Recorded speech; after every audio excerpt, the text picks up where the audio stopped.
Everybody knows the alphabet. Everybody can count as high as they want. Can they comprehend that all at the same time? How complex do things get when you can add, subtract, mix letters together, make words, sentences? It's infinite. How can you even comprehend everything that has been tied into numbers and letters? And even more than that, in the visual, in games, in the complexity of human life. Let's talk about that.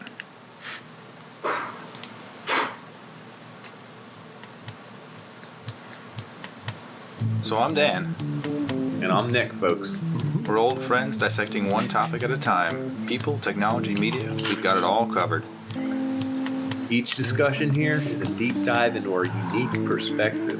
With taboo, forbidden subjects, they're all on the chopping block, baby. We don't pander to popular opinion. We might even get a little bit dirty. Warning, this podcast may contain mature language and sexual content, and is for infotainment purposes only. So join us. Have a good time. Open up your ear holes, because we're going to fondle your follicles.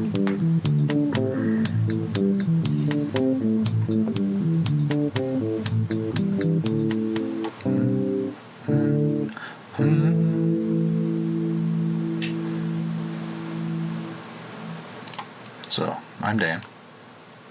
And I'm Nick, folks. And we're the Unpanderers. And today we're talking about some pretty complex things. So if you're under 18, if you're under 40, if you're under 70, maybe they don't even have to tune in. Check the cliff notes. You're going to feel it. Real complex. Yeah. You think? Let's take a moment to thank our sponsors. Yeah, I think we don't have any. We might. But even if we did, would we pander? No. We wouldn't thank them anyway.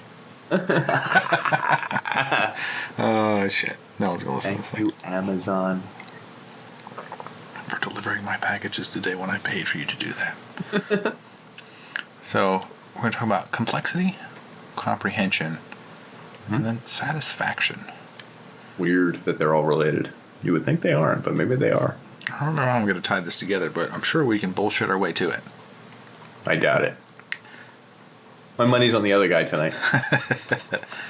I'm going to begin with, like life becomes more complex as you get older. You get less pure things. Like you get little like droplets of like emotion here and there that's like sprinkled in there. Little, they call them sprinkles or jimmies in some locations. In your locale. Yeah. Depends on the locale. Depends on the locale. Jimmy's are also Jimmy Caps, but never mind. So you get sprinkles of happiness and like little like got you moments, epiphanies. Like those things bring you happiness, bring you satisfaction. But it gets kind of stranger because like after a period of time you kind of experienced all you can experience, and then you kind of live vicariously, and kind of like the second time around it's just like haha, and then you're kind of like okay. And then eventually you kind of, if you do the same thing over and over again, you just say like, is that all there is? So people are constantly pulling in more and more complex things to make it more and more challenging, to make it more satisfying.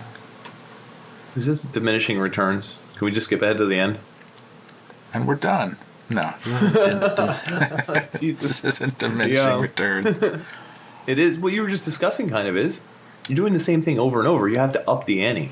So that like, I call it diminishing returns, the drug user fallacy. To get the same high, you have to use more drugs. To get the same high, you have to use more drugs. And then as you get more and more conditioned to a response, well, it may be so. Or even an alcoholic, you have to drink more and more, get to the same high. Like you have to keep... Reset yourself. You have to... Oh, well, of course, but who's doing that?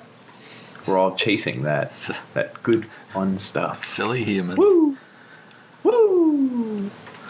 So, but that's like diminishing returns. Like you're getting the same gold in a little handheld phone game, and you have to just get more of that gold. You can get 10 times as much gold to just get to the next level. But you're doing it because like you're damn. Oh, I love gold. I love next level. Love leveling up. It's a number, right? It's a number scheme. It is, but can you tie those things to real life things? Like, is it a number of drugs we can do to get us to the next level? Is it a number of money we'll get that will get us a promotion that'll get us to the next level? Are there numbers behind all of it? Is there a dollar amount that makes people happy? I don't know. What about your poll? Didn't you pull up a poll from right before coronavirus of people's happiness? I thought that was very funny. I was trying to figure out happiness in general, and most of the results are America, so it's not across the world, but it's a good life section. Yeah. So Americans tend to be pretty happy, at least the way they answer polls. Another thing you have to take into consideration is who's taking the polls, who's asking the poll. Are the answers anonymous, and like what are the responses? Like, is it I can be happy or I can be sad? Well, I'm more happy than sad. Do you have 10 results? Can I be super happy, sort of happy, medium happy, neutral? Who's going to pick neutral? Who's ever completely neutral? But like, there's a lot of things that go into these that we don't know. But what was hilarious is I pulled it up, and a new high of 90% of Americans are entirely satisfied with their personal life. February 6th, 2020. Oh, those people. I wonder what it is now. Justin McCarthy in Well-Being in Gallup. I'm not sure what that is. But anyway, it was actually a really good article. It talked about how people rank their happiness. It's based on like their income, their identity, their free time, stuff like that. And it's just really, really funny that this was released February 6th, 2020. Because if you just waited 3 weeks, whew. Yep, would have been completely different. You wouldn't have been able to interview them. You wouldn't be able to poll them. Not in person, that's for sure. No. You can't poll people in person anymore. That's what's happened in our PC society. So in that poll, the bottom, below $40,000, was it in your bank or is that income?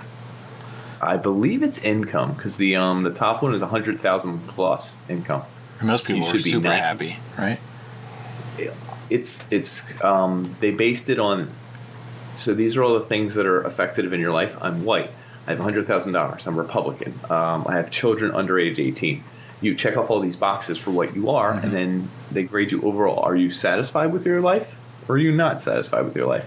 The number one result for satisfied with your life, 96% of the people who had $100,000 plus. And I think that was for their income. Yeah. So I fit in that bracket. And I don't, like, once you make enough money, you try to use your money to make more money.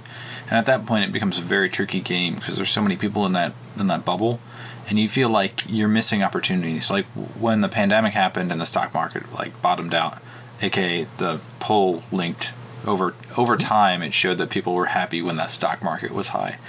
So I guess in the beginning of the pandemic, I missed out on opportunities. So I always like regret like not putting my money in the right spots.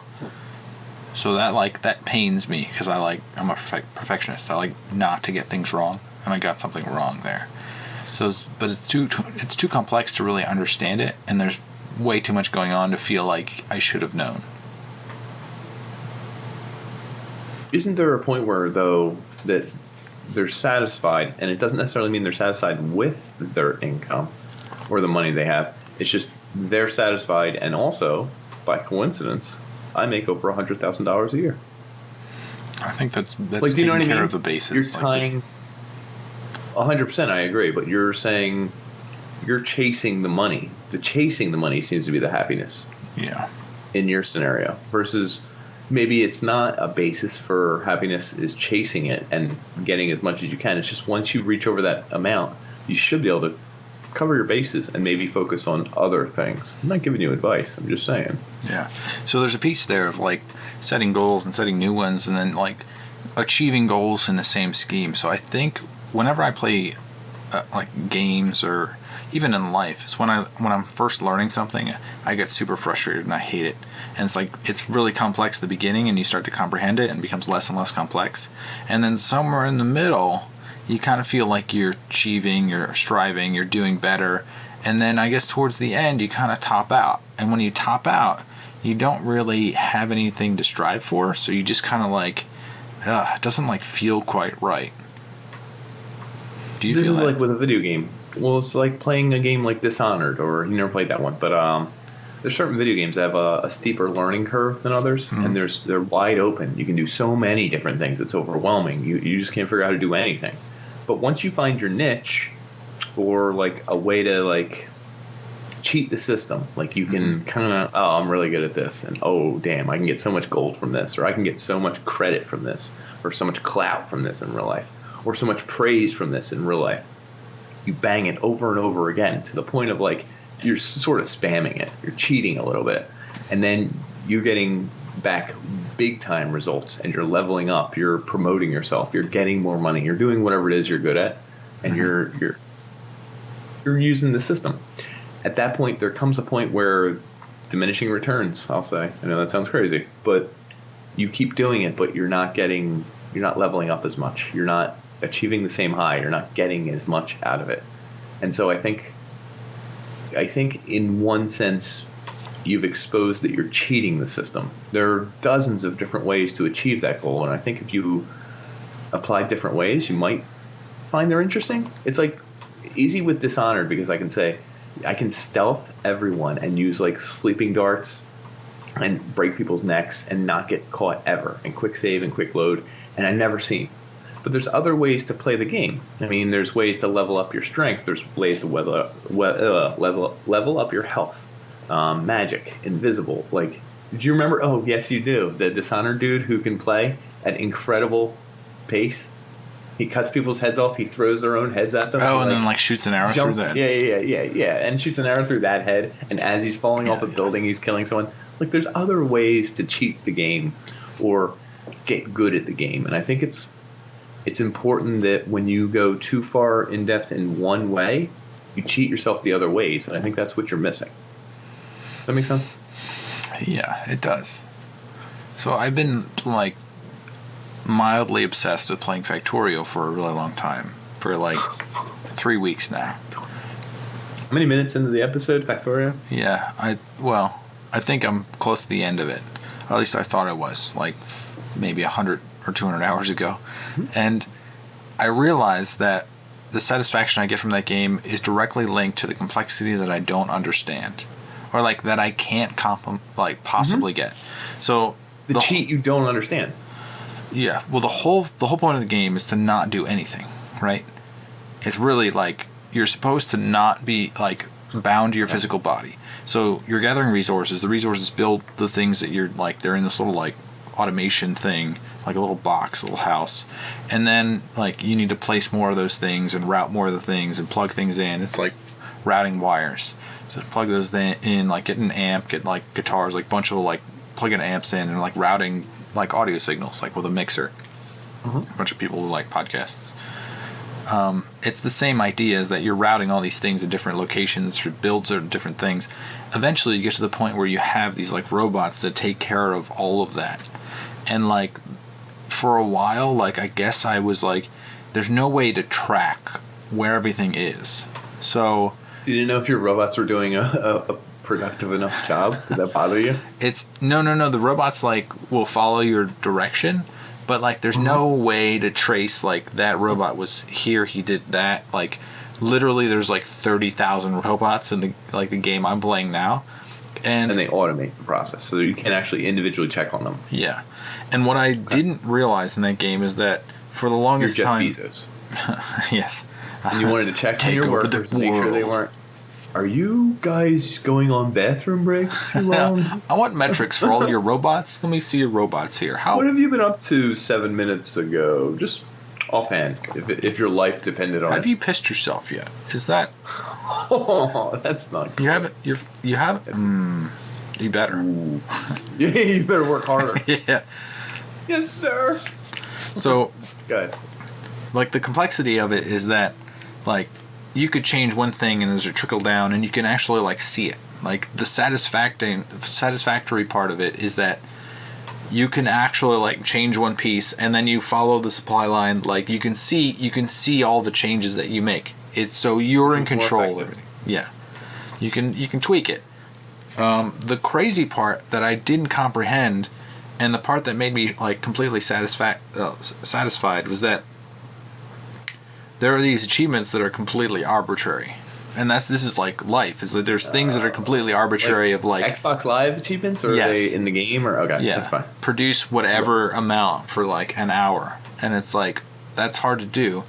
So I went and I started looking at, and I actually like beat one of like the time ones. Actually, it was like complete the game in 8 hours, and I completed it in 7 after failing like 4 times.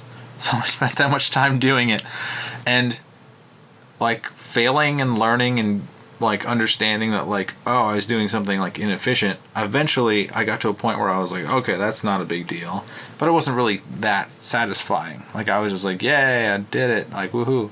I think what I figured out later was that like you can like copy and paste things and then like not even like have to move, and then like you could just like so in my other, like I went back to my old games, I took the entire base that I had built, the entire fucking thing, and I was just like boop, and then boop, I dropped it. So I doubled my base, and then all the robots were just like boop, and then they just like a waves of them. It's like it looked like a giant tidal wave of like robots just like dropping things. It was crazy. So I guess in the point of it is that like there's no way I would have sat there and done that manually, and it's too complex for me to even like really like draw it out. But there's a piece of me that understands that like this is my intention, and it becomes abstract. Like at a certain point, like there's no way I could be like I know like everything I blueprinted and dropped down was like something I had done. So there was intention when I first did it, and then duplicating it was like just there's no way I could comprehend like every little piece that I did, and it's over just again like, and duplicate it and everything. Mm-hmm. What I think ultimately we'll come back to again is cheating. Mm-hmm. I don't think anyone ever gets good at anything. All the things I'm good at, I just know how to cheat at. And I'm not saying that in like an underhanded way. Shortest path. But like, yeah, shortest path. But like, it's funny when you think about it in sports. So in sports, I was always really good at like, let's say, hockey stick handling. Like, I'm not a great skater, not a great anything at hockey. I'm not fundamentally good at anything, but I love to stick handle. And when I would skate forward towards a defender, I literally don't even think, oh, what's his arm angle? Oh, what's his probability of going left to right? I just literally know that if he's kind of facing inwards a little bit, I can cut in like I'm going to go towards his inside and go outside, and then just turn on the burners and go around him. There's nothing about it that's really technical or savvy. Like there might be on the internals of my brain, but ultimately I just pick that if he's facing that way. If he's facing another way, or like it looks like I can cross him over to the left, I'll do it. I'll go back to the backhand and go in on him. But anything you're good at, when I meet new people and I just talk with them, I don't think, hey, I should strike up the conversation with fellow B and say these things. I just freaking do it and feel off of what they're feeling. But there's usually a way to cheat. You just do it. You don't really think about it. You kind of just take this shortcut every time. Like you jumpstart something. What you're saying, you duplicate a process, and then you know that if the result comes back A, or if it's B, you pick the other, or you pick vice versa. And you have this plan already laid out in your head, and you don't really think about it. I didn't plan it, but it's there. Like, if I talk to Bryce Harper about hitting a baseball, he could tell me as much as he wants, but he's not thinking anything he's telling me. He's not like, you keep your shoulder up here, you move your angle here, and when you see the ball here, you got to go drive through, make sure the barrel is making as much contact with the center of that. He's just doing it. He can't give you all the experiences that led up to him hitting a home run. Not at all. And he's also not thinking of them every time he does it. He's literally cheating. He has a if X, do Y. If Z, do J. There's a million things, but they're natural. They're real quick. And that's the secret to anything we do in life. And things can be infinitely complex, like playing a sport like ice hockey, where you're gliding on a blade and like over ice, and there's friction, and you got to take into account this and the angles. But you don't take into account all of them. You kind of take shortcuts. If he's facing this way and he's a little inside, and I'm pretty sure I can beat him on speed, we're doing this. If he's doing, you know what I mean? Like, it's about shortcuts. And I think what you're explaining, what you do with Factorio is a shortcut also. You know what systems kind of work. You know where to cut some of the fat. I don't think you literally think of every infinitesimal combination you could possibly have at every point, right? You just kind of know the ones that sort of work. Mm-hmm. The way a musician knows what patterns sort of work musically. The way that we all know shortcuts. I think shortcuts is like kind of what we do. And that's how we boil down all these super complex shit. Yeah, this kind of fits into like mastery. So like the amount of time that I spent playing Factorio is like sub 100 hours. And like when you really master something, like Malcolm Gladwell, I think, calls it like 10,000 hours of like, that's when you've like learned all you can learn. That's when you become a master, and that's when you like, it's very seldom that you're like, I doubt you are surprised by something in any video game after 10,000 hours. Yeah, you probably would not be surprised by anything. I would argue that that number could change depending on what the item is. Mm-hmm. Playing a game of checkers is probably different than 10,000 hours of Rubik's like, Cube or violin or something like that. Yeah. In music. You know what I mean? There's probably a difference. But to a degree, X amount of hours doing something, mundane or not, practiced or not, freelance or not, like you will run into so many things. After 10,000 hours, you're probably not running into anything new. Yeah. So you know all the cheat codes. Yeah, and the learn processes are probably subliminal. Like you, like subconscious, you just like kind of execute the pieces that you don't need to think about, but you know are the best because you've already been through those scenarios multiple times. Which I'm calling cheat codes, but like think of it. I mean, it's literally you have an X, Y. I always do X, even if it's probability based. Probability is that it will work out in the end. It'll be better for you. It doesn't always work, but I mean, there's no perfect response for anything. I don't think, is there? Uh-oh. Is there perfection in a? It depends. I guess. Checkers or hockey or this or that or violin. Is there perfection in violin or guitar? I have no idea. I don't know, man. Maybe like perfect notes or something. Like imagine like someone telling you is you're like slightly note? off. Well, violin's crazy because you don't have like frets, right? So like you could be slightly off. But what if it evokes more emotion to be slightly off?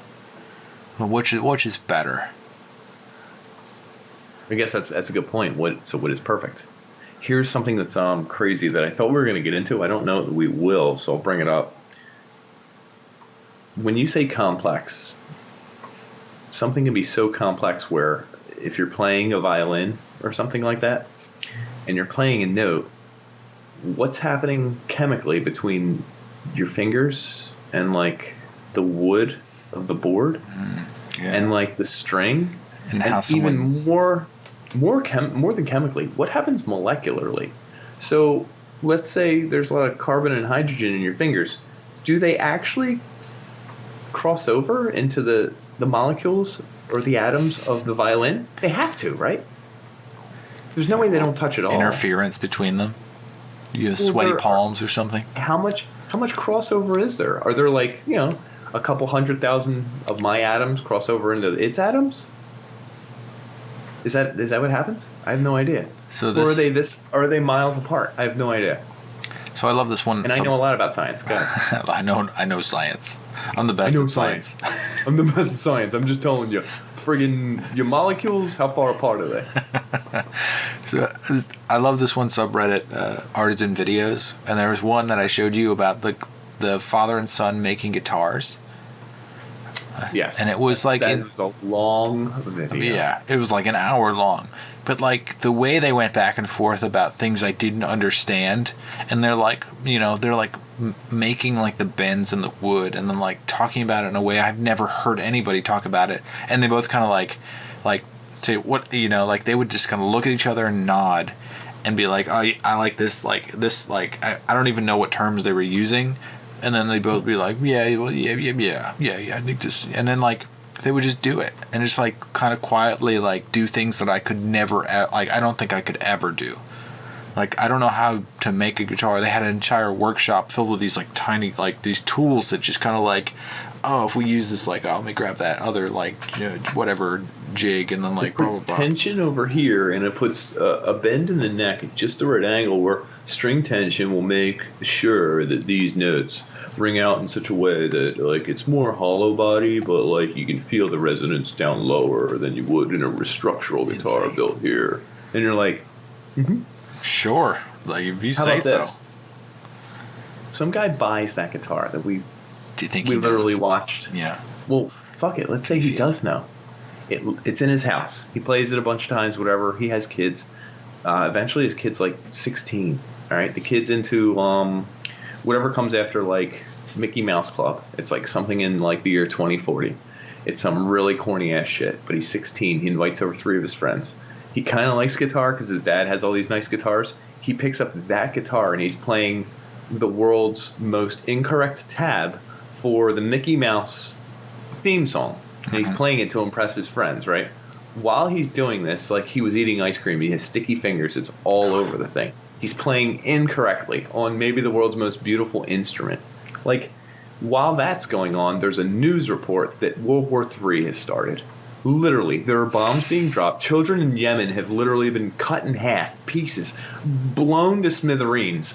Like, there's a weird thing where, what's the history of this instrument? The disdain for this 16-year-old child who shouldn't be able to hold something that expensive or that care thought. Yeah. And then while it's going on, there's World War III has just started. There are millions who died, and this is flashing across screens everywhere. How do you justify all 3 of those things happening at once, let alone where they are in relation to the sun and the earth, whether it's a full moon that night, and whether there's so many... What I'm saying is complexity can get really fucking complex. It kind of sounded like serendipity and the bad... Like, is there a bad version of serendipity? Or is it still serendipity? Chaos. Chaos-dippity. Sarin disparity. I don't know. I'm trying to think of a word, but yeah. Yeah, I don't know. There's... what I was thinking about right before you went into that diatribe or whatever that was. Sorry. was like, so the achievements that like I was going for were like purely numerical, or they're time based, or like they're very like structured. So it's very like, it's definitive. It's like a requirement. Fulfill a requirement. It's you get pretty the much if you have the a medal. finished track with millions of machines and millions of resources, you can divert all of them and cheat to like focus and make this one thing to get this achievement. Did you ever play the game that was like the whole game was like get achievements? It was like every possibility was like you did or did not do this, therefore you get an achievement for not doing it or doing it. It wasn't Stanley Parable, correct? No. It was much simpler than that. Like the whole game was just like figure out how to get all the achievements, and it was just like a running simulator. Like you were like jumping on stuff, and it's like congratulations, you jumped once, achievement. It's like you jumped twice, achievement, and it's like it's just nuts.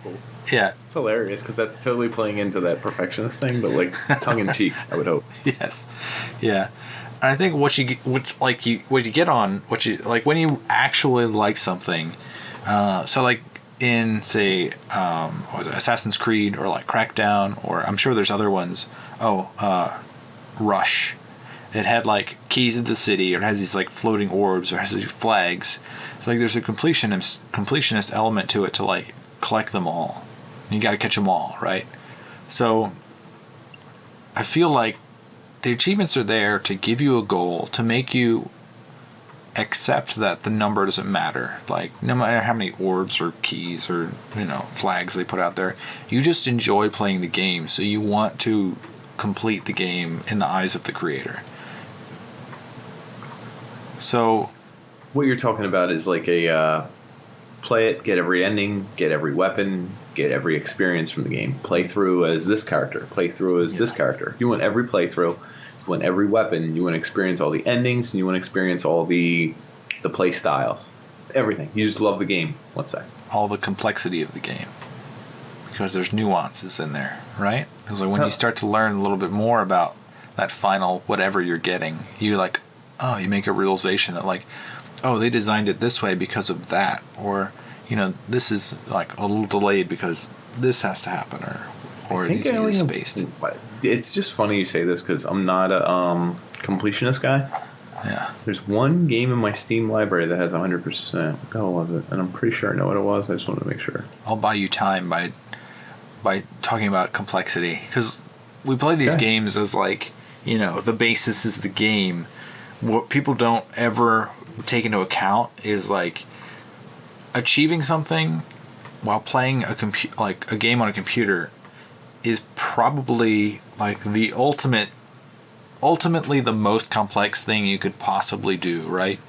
Because the very origin of things, like electricity, transistors, like having a computer, like playing it, being on the internet, and like maybe multiplayer, actually being like connected to like a community of people talking about the game, and then having developers like spend a year like making the physics or like how things interact, like the level of complexity that goes into a video game is like built on all of this technology that there's no possible way you can comprehend like the internet.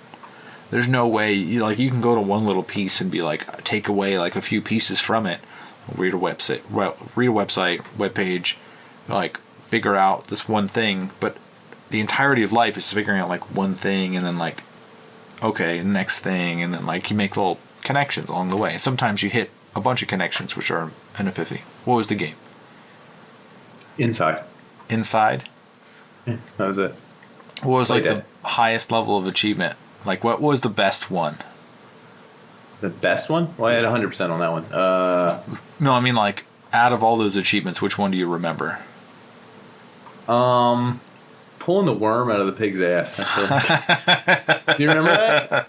I didn't do that one. Like, maybe I did do that one. I don't know. You probably did, because like it's just a weird thing where they're the very beginning where you're like, yeah, you're like, what the hell's going on here, dude? Where did that worm come from? There's just like what you said. I would agree with and disagree with. I don't think it's the most complex thing in the world, but what's interesting enough is making a computer game is trying to simulate a life experience, and ironically it's on a simulation machine. So what you said is very true and kind of very funny. So you have to power up your electronic simulation machine to power on your simulation, which is constantly being updated with different graphics card things, programming things, fixes, community workarounds, like add-ons, bonus features, like stuff that they also have to. The cool thing about a video game is that a video game creator has to account for or make you be able to do a billion different choices.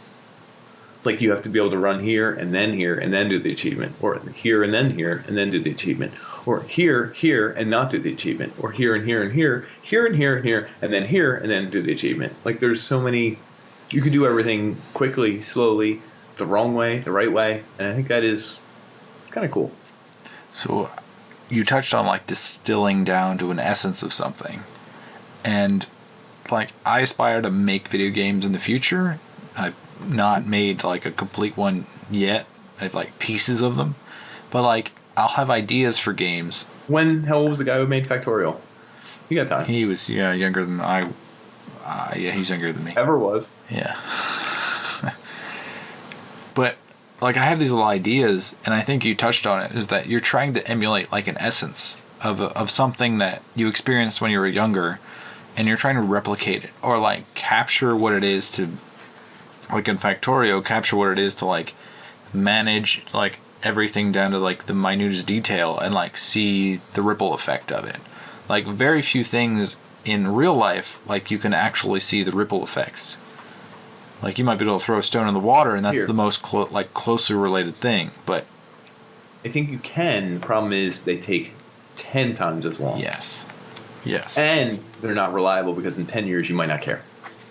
You know what I mean? It's like a cool thing about a simulation is I want to see what it looks like in 5 minutes, 10 minutes. Not, hey, I'd like to cast my fortune in this venture in life and see how that turns out in 15 years. Let's wait. Like no one has that. So what you're saying is yours is it's a sped up version of some version of life? I think so. I think I like games like that because I need the satisfaction. I need do you like to know what the alternatives are? Like terrible. Do you like to no the alternatives to like a decision or a choice? Oh yeah. Like do you like to play through possibilities? So when you play first-person shooters like Dishonored, etc., there are spots where you can decide to take a room by stealth. You can take over an enemy and use magic. There's brute force. You go in guns blazing. Do you ever do a quick save before the room? 100%. There's like 11 guys in here, and you go in and do it one way, and you literally beat it, but then you're like, what if? This is like, have you played Arkham Asylum? Batman? Yes, I have. That's one of the ones where you can like chain things together and fight people. Mm-hmm. Like you can fight like legitimately like a dozen people at the same time. And how you like and using this special power and a punch combo, and you can like use multiples of people as a combo into another person, and then it's just like it just like blows your mind that you can understand that like, oh, if I get this group of people and like do this thing to them, then they're gonna be knocked down, and I can spin off of them and then kick that guy in the face while kicking the other guy in the face, and then jump up there, and then it's just like it does something that just like hits on a nerve where you're just like like it's so much happiness that you like figured it out. And also it just, I don't know, it's awesome because you've never seen it before. Like most games don't do that. They don't allow you to do that, and they're like structured in a way that like you just broke. Like you broke the structure of most video games by like executing that one move. And I love it. Did they want you to do that? Yeah, the quick save. Yeah. Oh, 100%. Yeah. The creators wanted you to do that, correct? Yeah. What you do. Like the way you like lock onto other guys. Yeah. Like the way you can like choose which guy to lock onto, or like your next move. You're like chaining your moves together by like figuring out how you move through the crowd of people. And it's pretty awesome. I didn't beat it, and I didn't get to the point where I'm fighting dozens. Like I'll fight like 5 and 6 guys in a room, and it's pretty badass. And I got different like power ups, and I'm choosing my path now. But no, I don't think I've come across that. But that's pretty. I'll keep going. So the quick save part of it. Mm-hmm. I got that. So like the quick save. What game did you quick save the most in? Probably like Bioshock. I know mine. Mine was Half-Life 1. I don't. Maybe like a Resident Evil, maybe. Quick save a lot because you're like. Did that have quick save? I don't think it did. Feel like you had ribbons. You had to have ribbons to save at a friggin' typewriter, which was awful, by the way. Yeah, it makes it so that you have to plan it out, but you have to know in advance when it's like playing it multiple times helped a lot. Yep. Which is what I did.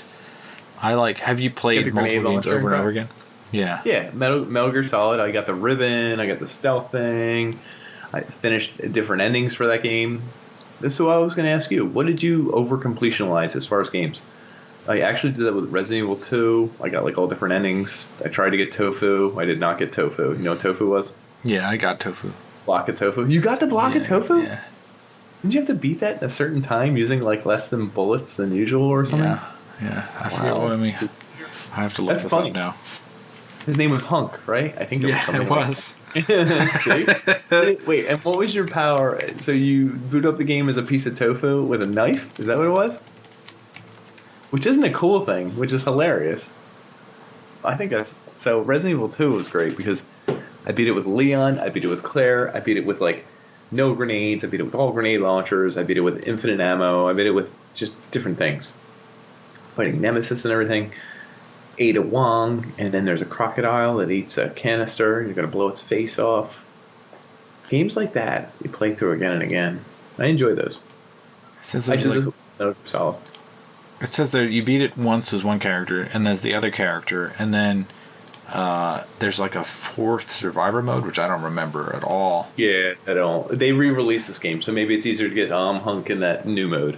Anyway, you could play as a block of tofu, which had no power-ups or any real help in your life, and people strive to do it. I never actually did it. I'm jealous. Yeah, well. Yeah, you're a loser, Nick. It's okay. Metal Gear Solid. I beat every which way from Wednesday. I probably beat that game like 7-10 times.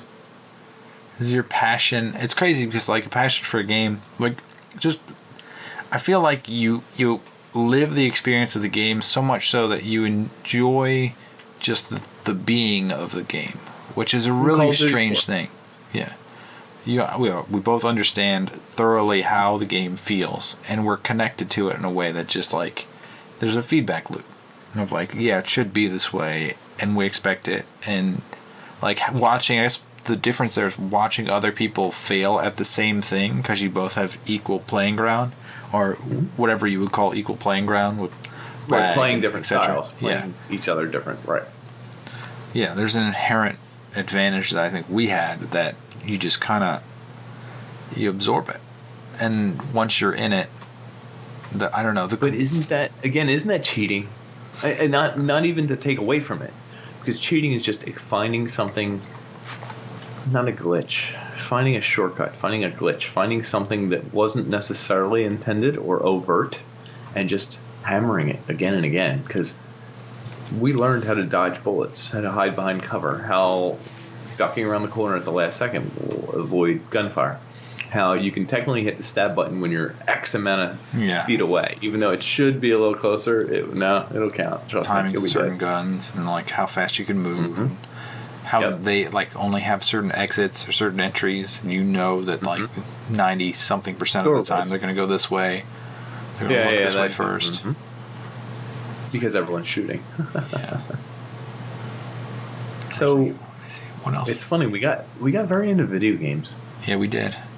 That's because this is the most like how else can you play out the most possibilities, which is kind of what we're pointing at with complexity, is that in life you only really get like, you know, you make your own choices, but your choices take a lot longer. And like even like your emotional scale, like it takes a while for emotions to click in, and then like if you feel like depressed about something, it's like very hard to figure out like why do I feel this way? Like people don't understand their own emotions, which is very bizarre. So they don't, like, they might have just achieved something like great. They might have been like at the top of whatever their game, and they'd be like, like I guess I got it. You know, it doesn't, like, sometimes it doesn't register. Well, it's a weird point. It's true. It's like we talked about that in mastery.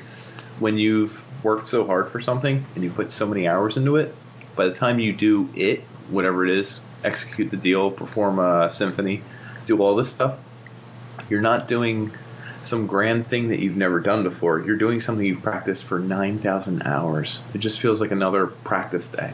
So when you've done it, you finished it, you probably don't even hear the joy in it. You just heard maybe where I almost made a mistake, maybe where I could have cleaned this up, maybe where I did this, and someone else hears, wow, I don't know anyone could play that good, or I didn't know anyone could do this that good. And you're just like, yeah, I'm pretty good, but I missed a couple notes. Gotta clean that up tomorrow. I'll practice for like 4 hours. Like, you know what I mean? Yeah, that's like the movie The Truman Show. It's where the guy lives his entire life being filmed. He has no idea, and then he finally breaks free. And then it goes through the people that are like celebrating and like cheering because he finally escaped the bubble that he was forced to live in. And then like the comment was like, what do you want to watch now? And change the channel? Yeah, the very last thing they do say. That's a good point. He's like, what do you do next? Did you see the tweet going around about that? The attention to detail in that movie? No. Why? It went around 2 days ago, and it was about the attention to detail is insane. Like, they show you the cameras and everything. I'll share it with you. Okay. It was just funny. It came up 2 days ago. What do you mean? Like, give us an example, because you're ruining. Fresh on it? The audibles part of it. So, do you know where he meets the brothers or the twins or whatever they are every day, and like they're like heavy set and they laugh and stuff, and they have a business that he never goes inside? Mm-hmm. Okay. It's intentional that the front of their business ends, and you can see like a drain at the bottom, and be like, what? Why would it? And it's like, oh, it's a farce. All the newspaper episodes, if you look at all the newspapers zoomed in, they show you it's the number of days Truman has been alive. So the episode will say like XVXIII. I'm not good at Roman numeral math on the run while I'm doing an episode, but it would be like 38 Too complex. years. Yeah. Like there's just a lot of detail. So they put cameras, like the little black circles with the bubbles. That's like a camera, like a security camera, on everything in that show. Intentionally. Not to hide it from anyone, to show you that he's being filmed. It's on like half the trash cans you see in the city that people are wheeling out. It's in his office in the background. It's on all these buildings. It's everywhere. I want to watch like this someone again had and it, just circled it. Well, I'll share this thing, and it's like, oh, that's pretty cool. Like they really cared about the details. That made me hit on Okay. like sometimes you meet people that are like too quick. And this, I mean, I worked for NASA for a really long time, so there's a lot of people that are like trying to be quick. And what I found is that like sometimes people respond quicker than I can like work through a scenario, and I wonder like how are they thinking so fast? And then after a long period of time, I realized that like after years, I realized that like there's a lot of people that like to jump to the conclusion without actually like reasoning out all the possible scenarios, and they just want to be like the herald. They want to skip over everything and just be like, "Hey, I got to this point," and it's like, 90% of the time they're like, yeah, they skipped to the right point. Like they thought about the right point for long enough, but they didn't really think about all the like odd ends, the possibilities, they didn't reason it all out. Check this out. What you're describing is the opposite of like an autistic spectrum. He's like, so let's say you were like super autistic, and not like you couldn't function in society, but where you refuse to accept things for a forsaken conclusion without going through all of the facts. And you're like, he did say hello and good morning, but it was afternoon. Did he mean good afternoon? We should review more facts. He did this. You could go on for hours reviewing everything someone did, said, or whatever, what they could have meant, what they would have meant. But if you really spent double the time you did, what would we call that? A big waste of friggin' time. Yeah. I mean, I don't disagree. But that individual, I put my money behind them on whether they got it right in the end. You know what I mean? I'd be like, yeah, you're right, dude. He was making fun of you at breakfast the other day. Yeah, you got it. I didn't even notice. I do this with like when I used to like dating women. I would always like super overanalyze everything. Like, did they really mean that? And then like you look back at the other day, like yesterday, like, oh shit, like why did I say that? Like I know she meant, oh crap. But that's you think not about this, dude. So hold on, you're married, right? Yeah. Did you think of anything your wife may have said cutting at dinner within 2 dinners ago? I think it's a little dry. Was she giving real criticism, or was she actually? Oh, she was just saying it as like a passing comment. Oh, wait a minute. She said it was dry a month ago, Wednesday. When you know what I mean? Like you could go so deep. It wasn't even humid that day. Yeah, I don't know. It wasn't even humid that day. I don't. So yeah, I don't. There's a point where I guess what you feel, the emotion between two people. Yeah. No, what you feel between two people has nothing to do with what you say. And after a long period of time, you realize that like what you're saying, like the details might be completely ridiculous and make no sense at all. But you can share like information with another person without ever making sense, and they can enjoy it. Do you think it's different guys and girls? Different between them, like sharing information. Yeah, 100%. Yeah, sure. If you lived with them, let's say me and you lived together, do you think it would be different, or would you say things like just grunt? Well, I bought the last. No. Or would you say this? I bought the last 3 toothpastes. I thought maybe when you bought one, you would buy the same one we always have. And I'd say like this: oh, this one was on sale. I just got that one. And you'd say, oh, well, it doesn't have extra whitening. You'd tap the seat a little bit, and I'd say, well, we got 3 tubes of whitening, 1 without. We'll do 3 more tubes of whitening. What's the big deal? And turn around, I go back to what I was doing, and it would annoy you because it would be like tapping. Yeah. Then you'd be like, well, that's funny because my 3 tubes cost $19. Your 1 tube costs $4. That doesn't seem to add up. Yeah, that's like me eating like corn on the cob and then tasting the butter on it and go like, is this unsalted butter? Oh. That's true. Is that when you discovered you had unsalted butter now? I can imagine her saying, what? That's all they had. It's coronavirus. Like, it was hard to shop. And you're like, I don't try to. There was salted butter right next to this unsalted butter. How dare you? Have any footage? It's the same price. I checked online. So, it's funny we got here, but it's like complexity. Complexity or satisfaction or I don't know. Of them or both of them? Well, human interaction is like the most complex thing because I think it makes absolutely no sense whatsoever. And then to have like a male and a female counterpart like battling in really weird, obscure ways, it's just like a learning experience. And it's like it's not necessarily that you like become better at things; it's just become more tolerable. Well, you become more entrenched in things. Those battles become battles later on. I would tell you the opposite. I would say as you grow, live longer, You're trying not to. Well, no. I have this theory that the reason life seems to go faster every year is for two reasons.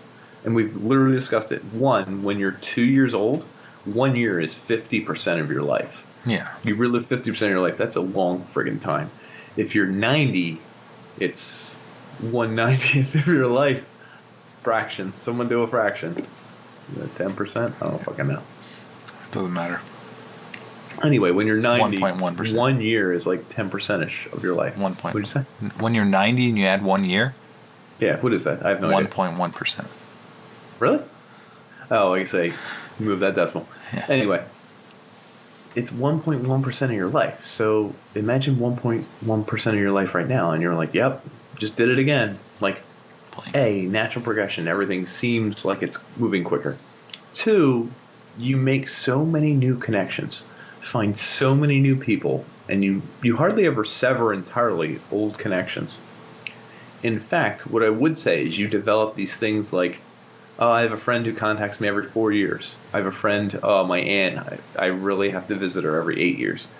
You run into these things that are like pattern developed, but you've never experienced these patterns until you know a pattern that's 40 years old. I don't even know a 40-year-old pattern. I'm not there yet. Maybe there is one. Every 40 years, X happens. So now I have to add this pattern into my 1 year pattern, into my things that happen every week, things that happen every day, friends that show up every 3 months, every other year, and then like all these things keep conjoining, and you are so entwined with so many god damn things, conversations, drama, people you know, uncles that hit you up because they're drunk every 4 years and 3 months for whatever reason, and it's just crazy because they won't go away unless they die. And we're hoping they don't die, but then again, maybe on the anniversary of their death, everyone kind of calls each other, and then you have that extra connection to do. And there are literally so many things and anniversaries and people and occurrences and cycles that show up in your life, the longer you live, that you literally run out of time. That's what kills us. I've decided. The most complexity of life is what kills us. It's like a tree. My roots get so deep, I can't move left, I can't move right. You think I could decide to just go to Costa Rica tomorrow? Could I? Not permanently. Not even for like an hour. I'd get in big trouble. So, this is an off-the-wall topic, but when you die, how do you want to be celebrated? I think this actually sounds fucked up, and I think this is ultimately a weird thing. Better be good. It's not. This is the sad part. I wanted people to like drink crazy amount of beers and like raise glasses and tell crazy stories about something I did, or like this one time I did whatever, or bury my ashes and everyone gets so crazy wasted and has a great time and no one's crying and all this. But like, ultimately, what if it's like the divorce date for one of my friends, or like, you know what I mean? It's a shitty date for somebody. Yo, yeah, what if it is? I don't get to pick. He doesn't get to pick. And then what if it's like some girl I used to date and she's actually getting eye surgery that day? Yeah, fucked up. She had something wrong with her eye, and it's like she couldn't even make the funeral. And then like, what if like my dad is like really sad? He's still alive somehow. Because usually, you know, parents outlive their kids and all that. And he's like, I want to go. And he goes and he wants to say all these things because he's emotional and everything, but he's like not a good public speaker and he feels sick to his stomach and he has bad fish in the morning. And then like he can't even speak. Breakfast fish. And then like he said breakfast fish. I don't know why he did it. It was a crazy thing. But like, what if all this shit happens? They hire a priest because they don't know what I wanted, and like the priest is terrible and it's like a long boring mass. And they bury my ass, and then everyone's like, I gotta drive tonight. It's Tuesday. Big day at work tomorrow. I might get a promotion. Like, I'm not gonna begrudge any of these people to make any of these decisions, because that's just life. So what's gonna happen? It's gonna be like a regular fucking day where some people are sad. And I'm like, fuck. I wish people had this epic Matrix party where they had an orgy and like shit was going wild. Like, that's what I want. Rave in Zion. Yeah. Dude, everybody's sweating and dripping all over each other. doing nut stuff, but ultimately it's going to be a Tuesday for someone. It's going to be someone's wedding anniversary. It's going to be a day someone has an eye exam later in the day. You and your extended family and from every age range just like raving and sweating and chanting and pounding bodies together, grandmas I would love it, but it's going to be way more boring than that. Do you think the movies ever portray it right? What do you think? How do I want to be remembered? Yeah, you can wish for whatever you want. Remember, when it goes, it's going to be boring. It's going to be a regular Tuesday or something, and people are going to be sad. Don't get me wrong. I don't know. I feel like whatever the traditional thing is, like you say mass, like it's always off the mark. I think I would always want to have something unique and special, and I think I'd probably make it so like you want something crazy. What do you want? Yeah, I told you about the best way to go, man. Hire 2 helicopters. Drop your body from the top one onto the blades underneath, and just shower everyone in your body. Grand Theft Auto. Oh my God! It's so beautiful. That would be horrendous. About all the people below the helicopter, the second helicopter. Check this. Look, no, that's the whole point. Yeah. Check this. If you had the money for it, could you even ensure it's going to happen? Even if you paid them ahead of time, the helicopter people. Yeah. And they signed off on chopping up that body and just showering people in entrails, your entrails. Would they even do it? After you're dead, who's going to argue with them? If they're like, we really can't, we're going to send this money back, we really appreciate it, but it's against our judgment. That would make me so mad, but you're dead. They would probably find you, like, clinically insane. You get put in a mental hospital, and then you wouldn't be able to get out. No, you're dead. Before you even get there. Die. What, after you die, what? If you have Jeff Bezos money, you could probably pass the law through and get people to sign off on it, but are they really going to do it? Once he's dead, they're like, whew, he was fucking nuts. We're not doing that, right? No, we're not doing that. We're good. It's like really creative assisted suicide. Yeah, oh, that's the only way you can guarantee it, is if you're still living and it was your way to die. And you're like, all right, sir, step out of the helicopter into the other helicopter.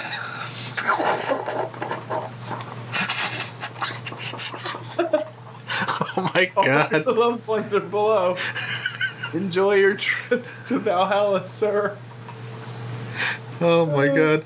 I was just, there's one story about like the easiest way to, like, there legitimately is a group that will help you, like, hands off, help you assisted suicide. That's like the most peaceful way. And that's like the reverse of, like, I guess you wouldn't feel it. Think is cool. But you might. Like, you might still have, like, you might be a severed head that can still blink and look around, and, like, that's what bothers me the most.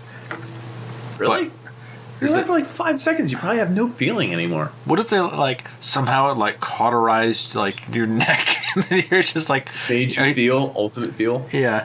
How do you feel the most pain? Is, like, helicopter blades sound like... Yeah, that's probably not a good way. Hey, come on, dude. This is... Do you know why animals... Like, you see a squirrel that's been run over, but it's still alive? Yeah. Mm-hmm. How much pain do you think it's feeling? Oh, the worst. It's got to be the worst. I don't think so, dude. I think it's just overload. Your body can't take that much pain. If squirrels could scream, I think you'd think differently. If you're trying to go, ah! Damn squirrels! Scream, my man. You've ever heard a cat and a squirrel fight, like at night? I've never heard a squirrel scream. I think we overestimate how much pain there is in dying, or like being eviscerated, or like cut. You probably really don't feel it until you're dead. You only feel so much pain, and then your body just like you shuts down. You can't move your legs. It's like this weird blinding numbing sound, and you're dying. And it's like, hey, cool, I can't move my arms. I don't know. So back to what I want when I die. Not that. Not that. I think not that. I think what I want is to have it, like, in a way that makes it more adventurous for other people. Like, I want people to, like, take this, like, token of whatever I give them and, Indiana Jones. So a boulder's going to come down, and we all grab your ass. Run! Now! You have to make it to the exit now! That would be cool. I would appreciate that. Yeah. Or, like, some people, like, take ashes and they sprinkle them wherever, and, like, that seems so tacky, because, like, no one really knows where you want to go, so there's, like, if you leave it open-ended... Right? I want my ashes somewhere cool. You have, like, a bucket list of places you wanted to go, but you're, like, forcing other people to go there. No, that's too much. Like one spot, and it's like a cool spot. Like I want to go to the beach, and then a shark's mouth, and I want the shark to poop it out during during a sunset. You have to wait for a great white to jump out of the water and shoot my ashes into its mouth. This great white has to poop at 7:47 p.m. In the direction of the sun. There was probably some other So wait, direction. what the hell do you want? No, I don't know what the hell you want when you die. I think I want other people to experience. An adventure? Yeah, like they go to the funeral and like, I'd rather just have a party for one, like your rave, so other people enjoyed themselves, and then B, like I hope they discover something new. Like if you said go to like that redwood forest in like California where there's like General Sherman and you've never been there, like put that token like by a tree or something. Like I give you like a physical thing that says like this is a piece of Dan. Dan's in this woods. Is it fucked up? I have a pretty good chance to give you your eulogy. No, you're gonna die before me, so probably. Oh no, I totally think so. But if I don't, guess what? I would actually. I think other people would enjoy that. I would have enjoyed it if I was still alive at my usual eulogy. Well, it's literally not for you. It would be for other people. And I did a podcast with you. That's crazy, dude. I know you more than a lot of people. This is This reminds me of a factorio. At hour Except 273 for all and 5 minutes, you can see Dan clicking here to copy and paste his base. I could figure out how many. Just look at the complexity. There's no way anyone can conceive of factorial or human life. As we can say, that's exactly what I'm going to do. As we can see here, after 9,742 minutes, Dan's perfect experiment stopped working. Your mom's just crying. People are just crying, and I'm like, but let's look to the brighter moments, like Call of Duty 4. Or a poll by Gallup that shows that people... It shows his happiness was actually in the 96% range. Based on his ethnicity, age, and financial well-being. Did you come across this one? There we go. So the self, which is like, like you take spiritual or religious courses in high school or whatever, and you base your life on the self. There's 4 concepts: self-concept, self-esteem, social self, and self-knowledge make up yourself. And I actually didn't think that was bad. So the concept of yourself, which is what you think you are, what you think you're good at, what you think you're bad at, what you think you are going to be good at, bad at, etc. Self-esteem, how you feel about that. I'm confident in my abilities to do X. I feel weird about my hips. Oh my God, I have love handles. Ooh. Social self, which is how you think your peers see you, kind of how you see them, etc., where you fit in society. And then self-knowledge, which was like, how much do you actually know about yourself, your greatest fears, who's going to give your eulogy, that kind of fun stuff. And all of that makes up you, which goes to your life satisfaction, which I'm not going to read the whole article because it looked long. But those things make up who we are, and I think that's pretty good and pretty, I don't know, makes sense. When was the last time you were satisfied? An hour ago? Not physically. Mentally satisfied. Christ. Oh, mentally. I go through spurts where I'm totally inebriated with depression and hate my life, etc. And then I go through phases where I'm like, yo, can you imagine? And I say something like, the other day I totally got on the phone. I was like, maybe you should check the website. You don't have a website. And I'm like, better get it before it runs away. Like, if you say like a corny joke or do something hilarious, like, and hang up on someone or something, you smile so hard that it doesn't matter. Can you laugh so hard at a joke that the rest of your life doesn't matter? I feel like I've heard or told some jokes that were so funny that if my life was horrible, I'd be like, yo, but hold up, let me Turned tell his you. life around. Let me One tell you joke. about Shovel Face.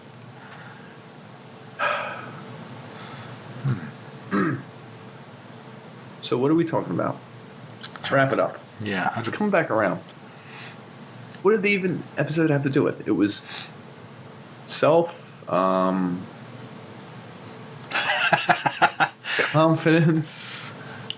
For me, for you, it was I guess, the expectation of Complexity. certain things that, you're already sitting at a base that's like, you're pretty well off. You have a lot of things going on, and as you get older, those pieces like become very varied and very difficult to like hone in on. balance them all. Yeah, and so you get a weird kind of despair where like, I think that's why I played that video game so much, is that there's nothing that I could get the satisfaction Gain back from. control. And there's no way I could comprehend like the outcome of something that might take years to have like come to a head.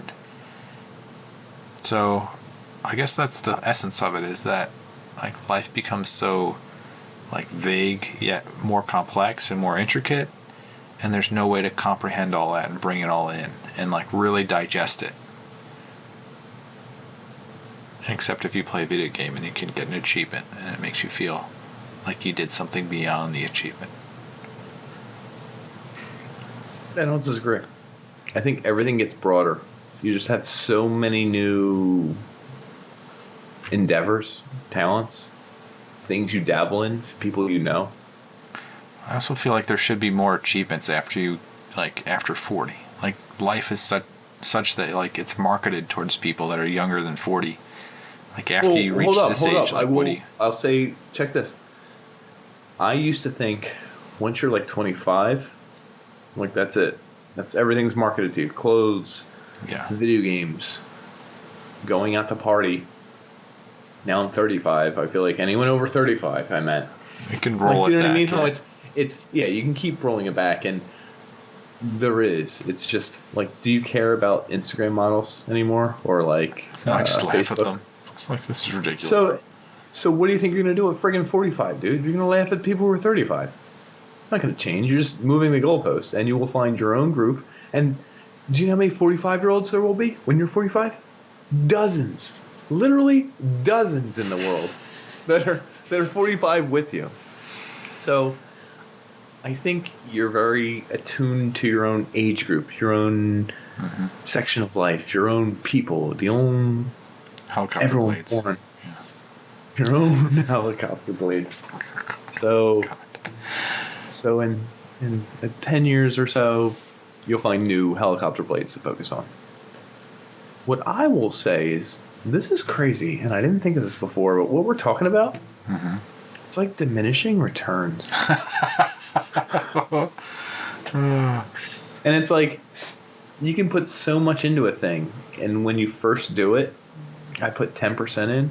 Holy shit, sir, you put 10% in? Sir, that's incredible. This is off the charts. I gotta talk to my manager. Now you're a 50% stockholder, and it's like, I put 1% in it, and they're like, 1%? Can you put a little more? Now, like, you're like 40, you got a family, you got a business, you're doing this for the company and everything. And they're like, I spent an extra 80 hours doing this year. And they're like, 80 hours this year? Suck my dick, sir. And it's like, damn, diminishing returns much? Goodness gracious. You don't ever have But it it's the like- opposite way, where you've done something for so long that you expect it not to pay out, and then at the end of it you realize something at like, it just changes your brain The ever 11th so. hour. You finally like, oh, you never had that realization at the end and go, damn, I've wasted all this time. If I had only known. No, I think everything is wasted time. I'm saying the exact that, but to the nth degree. Like in business and everything, and people are like, you barely did anything. And I'm like, that's years of my life. You can't say that. That's offensive. I'm going to cancel you. You can't say that. Not in this culture. You're done Not as in a this person. climate. I will say this. Everything's like a fucking fractal. You zoom in enough, it's complex as fuck. You zoom out enough, it's complex as fuck. No one gets why. You can zoom in, you can zoom out, You can simplify it, you can complexify it, you can do whatever the fuck you want. No one has the answer. No matter how focused you are, no matter unfocused you are, no matter how many relationships you have, no matter how many relationships you think you have. It's all fuck all, folks. Yeah, I said a bad word. Come cancel us. But it's way more complicated than you think. Okay? So I couldn't follow the bit all the way to the finish. I was But I letting want you to tell pause. you to check our socials Yeah. and see what you got to say to finish it up. Fuck all, folks, because we like you. Fuck all, folks. We like you. We like you like just enough without like wanting to smack you and get sued by you. So Okay. check our links, check our socials, check all the stuff we do every single day online. Yeah. Yeah. Go ahead. Do that. Do it. Do that. Do it. You should. Thanks. We like it. Like it a lot. Oof. Oof.